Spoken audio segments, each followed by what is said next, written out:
Hello प्यारे साथियों, आज की क्लास में आप सभी का स्वागत। आज पढ़ने वाले चैप्टर नंबर 20, जिसमें पढ़ने वाले संज्ञा मंत्री परिषद। तो बने रहिए वीडियो का एंड तक। चलिए वीडियो को शुरू कर दिए। उससे पहले आप वीडियो पर नए हैं तो वीडियो को लाइक करिए।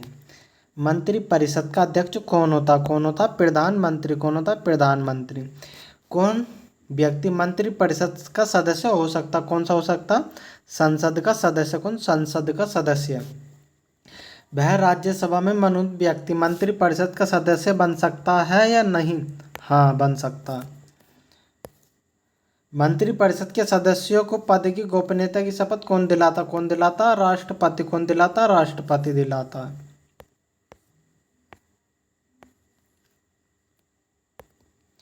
मंत्रिपरिषद का कोई सदस्य संसद के किसी सदन का सदस्य न होते हुए अधिक से अधिक कितने दिनों तक मंत्री पद पर बना रह सकता? कितने समय तक? 6 माह तक। मंत्रिपरिषद में शामिल होते हैं कौन होते? प्रधानमंत्री व अन्य मंत्री। मंत्रिपरिषद के कितने सदस्य, कितने स्तर में मंत्री होते हैं? कितने? 3 स्तर में।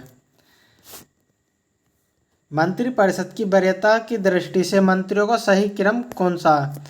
कैबिनेट मंत्री, राज्य मंत्री और उपमंत्री। कैबिनेट मंत्री, राज्य मंत्री और उपमंत्री। मंत्रिपरिषद व्यक्तिगत रूप से उत्तरदायी होता? किसके होता? राष्ट्रपति के। किसके? राष्ट्रपति के प्रति। संघीय मंत्रिपरिषद के मंत्री उत्तरदायी होते हैं किसके? केवल लोकसभा के प्रति। किसके? केवल लोकसभा के प्रति। भारत में वह मंत्री जो संसद के दोनों में से किसी सदन का सदस्य नहीं है उसे मंत्री के पद से मुक्त हो जाना पड़ता। कितने? 6 माह के बाद। भारतीय संविधान के प्रावधानों में से कौन सा प्रावधान मंत्रिपरिषद की नियुक्ति तथा पदच्युत को विवेचित करता है? कौन सा अनुच्छेद करता? अनुच्छेद 75 के तहत। भारतीय संविधान के अनुच्छेद 74 और 75 किन विषयों पर विचार करता? किन विषयों पर? मंत्रिपरिषद पर। किन पर? मंत्रिपरिषद पर विचार करता है। भारत में मंत्रिपरिषद के अधिकतम सदस्य के लिए जाते हैं किसके? लोकसभा के। किसके? लोकसभा के। मंत्रिमंडल का गठन कौन करता? कौन करता? सिर्फ केंद्रीय मंत्रीगण। कौन करता? सिर्फ केंद्रीय मंत्रीगण। केंद्र सरकार में राज्य मंत्री क्या स्थिति है? क्या स्थिति है? वह केंद्र सरकार का ऐसा मंत्री होता है जो कि मंत्रिमंडल का सदस्य नहीं होता। स्वतंत्रता के पश्चात मंत्रिपरिषद के खिलाफ पहला अविश्वास प्रस्ताव कब लाया गया था? कब लाया गया था? 1963 में। कब? 1963 में। सामूहिक रूप से मंत्रिपरिषद किसके प्रति उत्तरदायी होता? किसके? लोकसभा। किसके? लोकसभा के। यदि कोई मंत्री राज्यसभा का सदस्य है तो क्या वह लोकसभा में अपना वक्तव्य दे सकता है? हाँ, दे सकता है। राजनीति शब्दावली में शून्यकाल का अर्थ क्या है? क्या शून्यकाल का अर्थ का? प्रश्न उत्तर सत्र। भारतीय गणराज्य में वास्तविक कार्यकारी प्राधिकार किसके पास होते हैं? किसके पास होते हैं? मंत्रिपरिषद के। किसके? मंत्रिपरिषद के। जो व्यक्ति संसद में हो या उसे मंत्री नियुक्त किया जा सकता है, हाँ, पर 6 माह के भीतर संसद का सदस्य बनना होगा।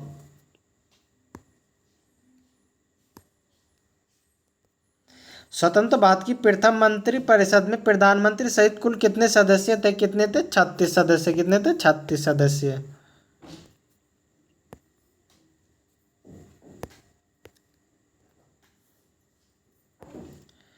स्वतंत्र भारत की प्रथम मंत्रिपरिषद में शामिल एकमात्र महिला मंत्री कौन थी? कौन थी? राजकुमारी अमृत कौर। कौन थी? राजकुमारी अमृत कौर। स्वतंत्र भारत के प्रथम प्रतिरक्षा मंत्री कौन थे? कौन थे? सरदार बलदेव सिंह। कौन थे? सरदार बलदेव सिंह। स्वतंत्र भारत के प्रथम गृह मंत्री कौन थे? कौन थे? सरदार वल्लभ भाई पटेल। कौन थे? सरदार वल्लभ भाई पटेल। संघीय मंत्रिपरिषद में पदत्याग करने वाला पहला मंत्री कौन था? कौन था? श्यामा प्रसाद मुखर्जी। कौन था? श्यामा प्रसाद मुखर्जी।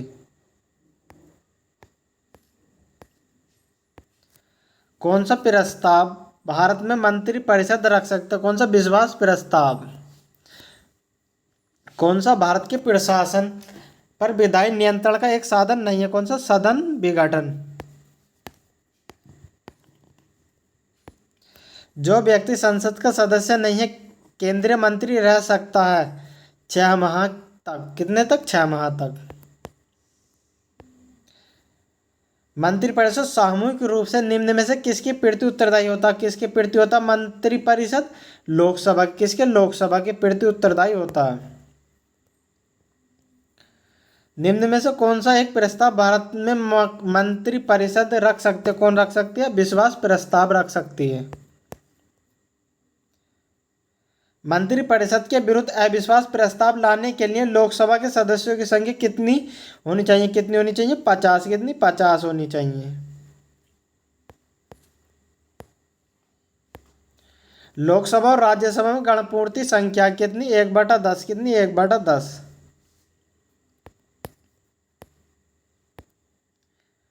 भारत में किस राज्य का लोकसभा और राज्यसभा के प्रतिनिधि सर्वाधिक हैं? किसमें? उत्तर प्रदेश में। किसमें? उत्तर प्रदेश में।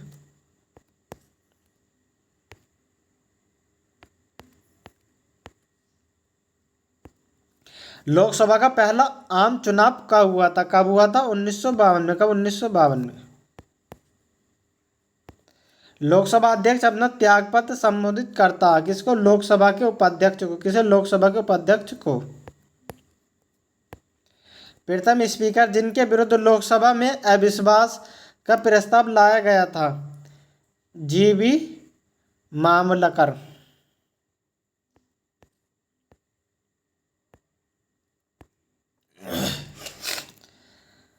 भारतीय संघ का मंत्रिपरिषद सामूहिक रूप से जिम्मेदार होता है किसके? लोकसभा के। स्वतंत्र भारत के प्रथम मंत्रिमंडल में केंद्रीय शिक्षा मंत्री कौन थे? मौलाना अबुल कलाम आजाद जी। तुम जो पकड़ लो हाथ मेरा दुनिया बदल सकता मैं। अब आता कैबिनेट मिशन 1945 ईस्वी के प्रस्ताव पर गठित मंत्रिमंडल। ये मंत्री, ये विभाग।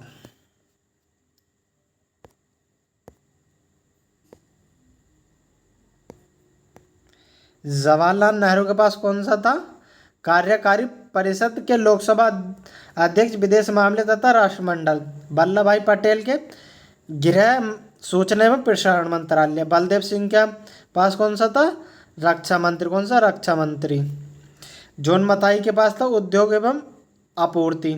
सी राजगोपाली के पास था शिक्षा मंत्री। कौन सा? शिक्षा मंत्री। C.H. भामा के पास का कार्य एवं खान एवं बंदरगाह मंत्रालय। राजेंद्र प्रसाद के पास था खाद्य एवं कृषि मंत्रालय। आसफ अली के पास था रेलवे मंत्रालय।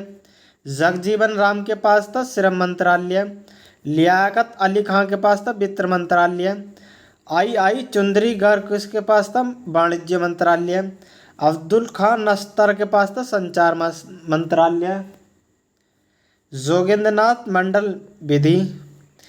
जगंतर अली खां के पास स्वास्थ्य मंत्रालय।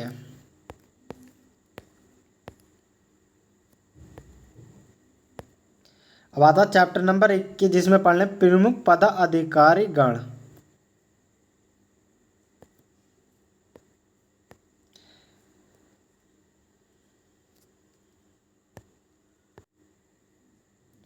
भारतीय संविधान के किस पद का उल्लेख नहीं है? किसका? उप प्रधानमंत्री का। भारत के प्रथम उप प्रधानमंत्री कौन थे? सरदार वल्लभ भाई पटेल। कौन थे? सरदार वल्लभ भाई पटेल। किस प्रधानमंत्री के कार्यकाल के दौरान दो उप प्रधानमंत्री एक साथ नियुक्त हुए थे? किसके? मोरारजी देसाई के कार्यकाल में। लोकसभा में विरोधी दल के नेता के रूप में मान्यता देने के लिए उसके दल के सदस्यों की संख्या कुल सदस्यों की संख्या से कम कितनी प्रतिशत होनी चाहिए? कितनी? 10%।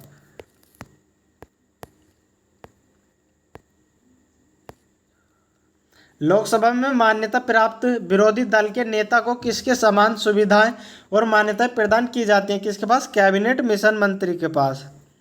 लोकसभा में विरोधी दल के पहले मान्यता प्राप्त नेता थे कौन थे? राम सुभग सिंह। लोकसभा अध्यक्ष का चुनाव कौन कराता? कौन कराता? लोकसभा के सदस्य। लोकसभा का अस्थायी अध्यक्ष प्रोटेम स्पीकर किसके द्वारा नियुक्त किया जाता है? किसके द्वारा? राष्ट्रपति के द्वारा। लोकसभा अध्यक्ष किस रूप में शपथ लेता? किस रूप में? लोकसभा के आम सदस्य के रूप में।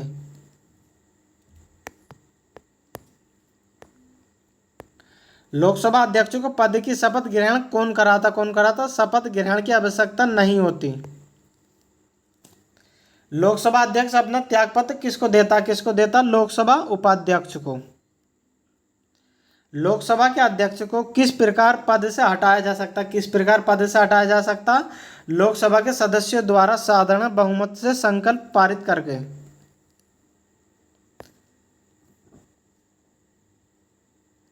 लोकसभा अध्यक्ष को प्रति माह वेतन के रूप में कितने रुपए मिलता है? कितने? 4 लाख रुपए।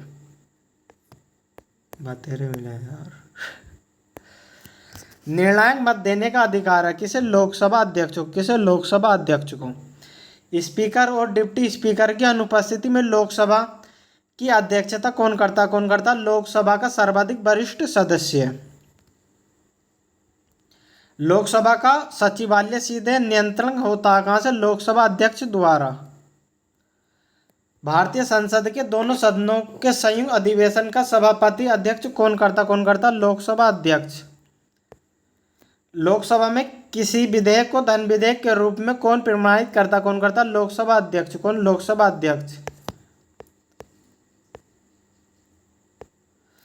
किस समिति का पदेन अध्यक्ष लोकसभा अध्यक्ष होता? कौन होता? नियम समिति। लोकसभा महासचिव सेक्रेटरी जनरल जो लोकसभा सचिवालय का प्रमुख होता किसके द्वारा नियुक्त किया जाता? किसके द्वारा? स्पीकर के द्वारा। संसद के संयुक्त अधिवेशन में किसी विधेयक पर निर्णायक मत देने का अधिकार किसे? किसे? लोकसभा अध्यक्ष को। किसे? लोकसभा अध्यक्ष को। लोकसभा का सचिवालय किसके प्रत्यक्ष पर्यवेक्षण एवं नियंत्रण में कार्य करता? कौन करता? लोकसभा अध्यक्ष। कौन? लोकसभा अध्यक्ष। संसद के दोनों सदनों के संयुक्त अधिवेशन कौन बुलाता? कौन बुलाता? राष्ट्रपति। तुम जो पकड़ लो हाथ मेरा दुनिया बदल सकता हूँ मैं तुझे। स्वतंत्र भारत के प्रथम लोकसभा अध्यक्ष कौन थे? कौन थे? गणेश वासुदेव मावलकर।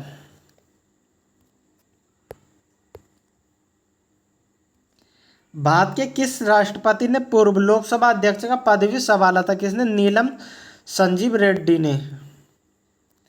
प्रथम स्पीकर जिसके खिलाफ लोकसभा में विश्वास प्रस्ताव लाया गया था कौन थे? कौन थे? जीबी मावलकर। कौन थे? जीबी मावलकर। लोकसभा के पिता के रूप में कौन जाने जाते? कौन जाते हैं? जीबी मावलकर।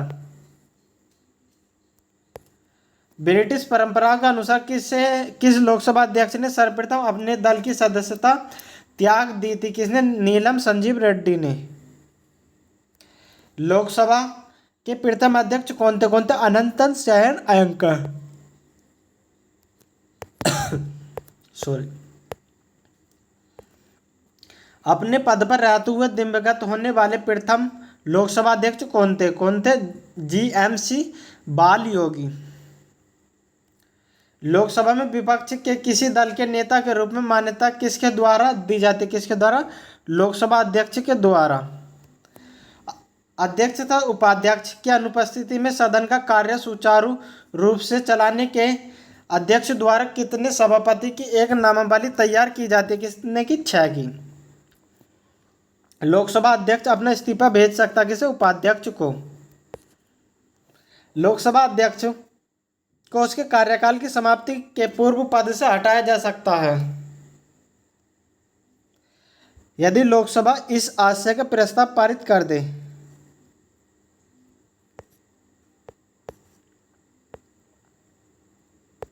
भारत सरकार का प्रथम विधि अधिकारी कौन होता? कौन होता? भारत का महान्यायवादी।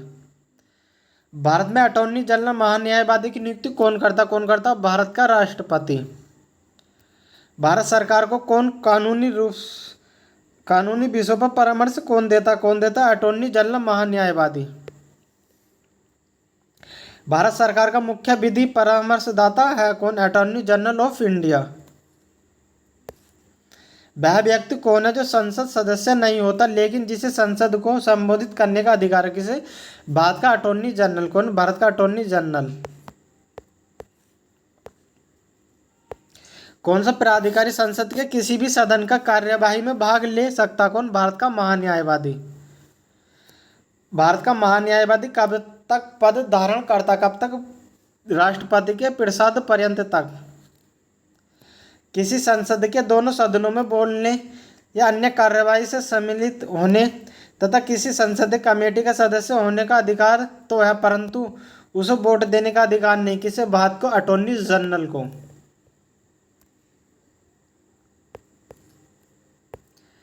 महान्यायवादी को प्रति माह कितने रुपए वेतन मिलता? 2,50,000 रुपये।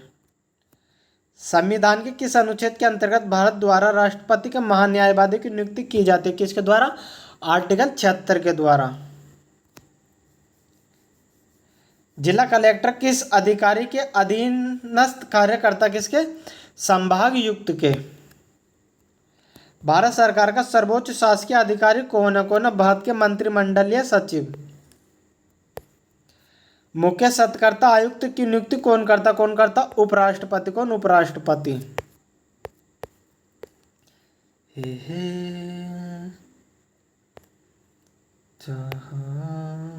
तुझको चाहूंगा हर पल। भारत के महान्यायवादी के विषय में निम्न में से कौन सा कथन पर विचार कीजिए? कौन सा सही है? वह भारत के राष्ट्रपति द्वारा नियुक्त होता। सही बात है। उसमें वही योग्यता होनी चाहिए जो सर्वोच्च न्यायालय के न्यायाधीश की। यह भी सही बात है। उसे संसद के किसी भी एक सदन के सदस्य होना चाहिए। गलत। संसद द्वारा महाभियोग लगाकर उसे हटाया जा सकता है। ये भी गलत। पहले और दूसरे इसका सही ऑप्शन है। इसका बिल्कुल सही उत्तर कौन सा ऑप्शन है? राज्य सरकार को कानूनी मामलों में सलाह देने के लिए अधिकृत कौन सा? महाधिवक्ता। कौन सा? महाधिवक्ता। ऑप्शन सी इसका बिल्कुल सही उत्तर कौन सा? ऑप्शन सी।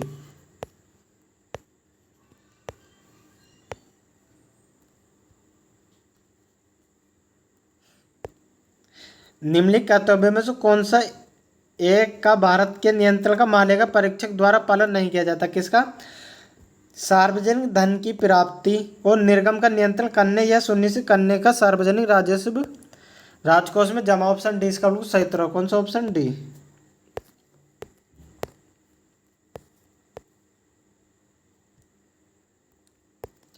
भारत के सहपरीक्षा में लेखा प्रणालियों का प्रदान कौन होता? कौन होता? भारत का नियंत्रक एवं महालेखक परीक्षक। भारत का सॉलिसिटर जनरल होता कौन? एक प्रशासनिक अधिकारी। कानूनी विषयों पर राज्य सरकार को कौन परामर्श देता? कौन? Advocate general. कौन? Advocate general.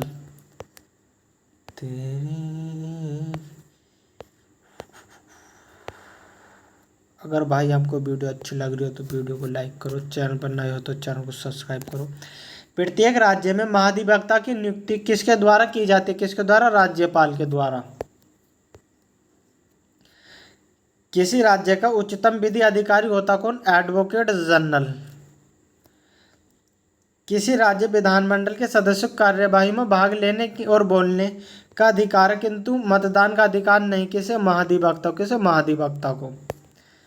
केंद्र सरकार के व्यय को नियंत्रित करने की शक्ति किसमें निहित है? किसमें? नियंत्रक एवं महालेखा परीक्षक में।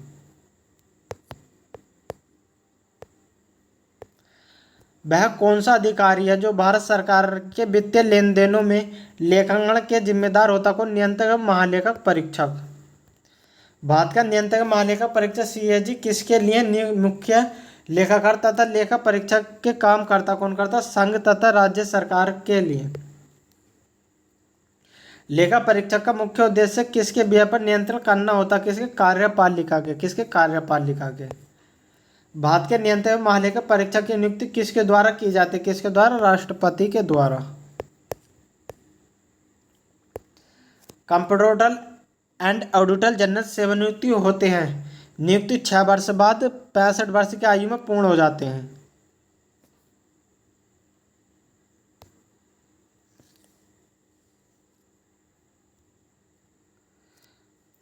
भारत के नियंत्रक एवं महालेखा परीक्षक की नियुक्ति संविधान के किस अनुच्छेद के तहत होते? किस अनुच्छेद के? अनुच्छेद 148 के तहत।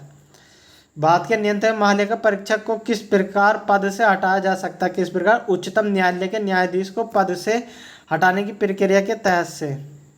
भारत का नियंत्रक महालेखा परीक्षक अपना प्रतिवेदन देता है किसे? राष्ट्रपति को। किसे? राष्ट्रपति को।